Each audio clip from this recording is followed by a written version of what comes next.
DataKeep from Security First currently supports data protection for files and volumes on attached storage. With the 2.2 release, it will also protect data stored in object storage.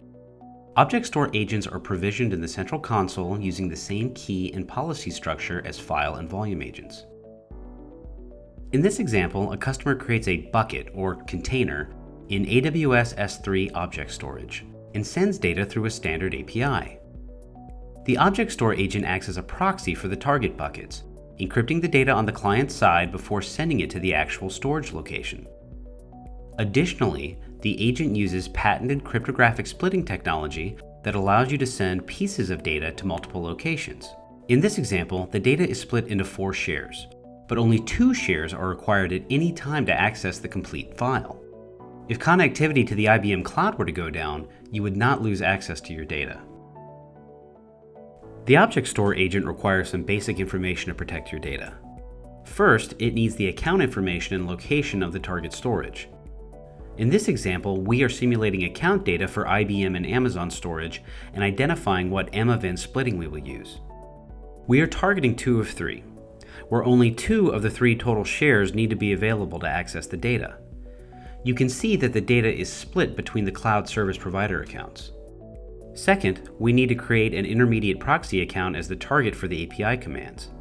And finally, we need to define the permissions granted to each of the buckets that will receive encrypted data through the object store agent. We've already provisioned and deployed an object store agent, so let's see it in action. During this demo, the top window is the server where the object store agent is installed, and the bottom window is where we will run some Python scripts to emulate an application sending data to object storage. Let's take a look at our config file, which shows us how we've set up our agent to send data to the cloud.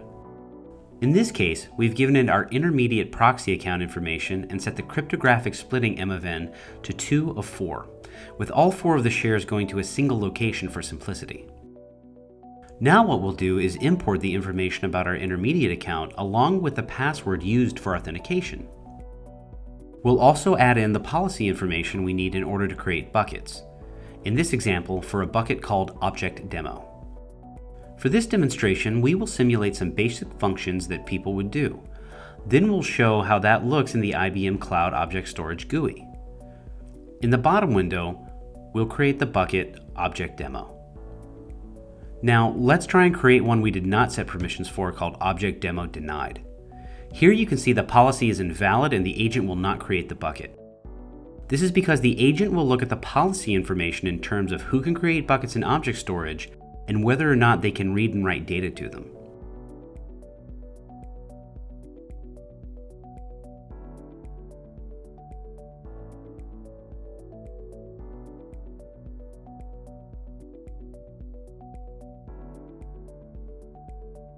Let's upload a file to the Object Demo bucket. The file we'll use today is a text version of Alice's Adventures in Wonderland, which we will label alice.txt. As we mentioned earlier, the cryptographic splitting M-event for our file today is 2 of 4, so after the file is uploaded, if we look in the Cloud Object Storage GUI, we see there are 4 files, each roughly half the size of the original. We can then look into the bucket and see that as far as the agent is concerned, it is a single 171K file.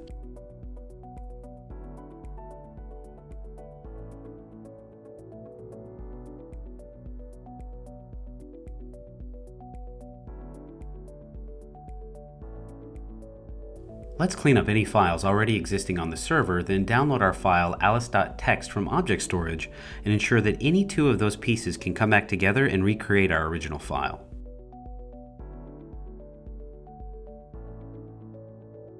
Then we'll download 1 share of the split alice.txt.0 through a standard IBM REST API in order to verify the data stored in the cloud is encrypted.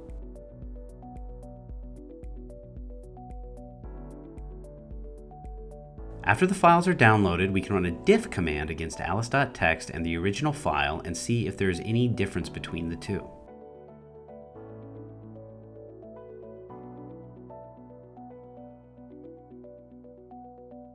You can also see that when we attempt to open either one, they open without issue and are easily read.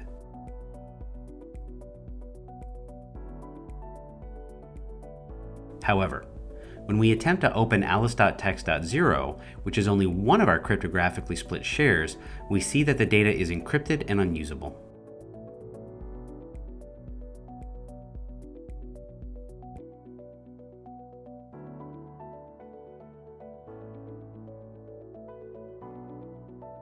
Today we've demonstrated creating a bucket and putting files into object storage encrypted and split into 4 pieces, as well as being able to download them and ensure integrity.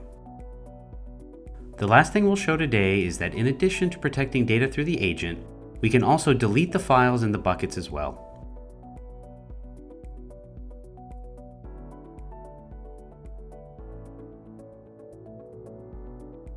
In the final step, shredding the key would ensure that any redundant copies cloud vendors have created are useless and effectively cryptographically shredded.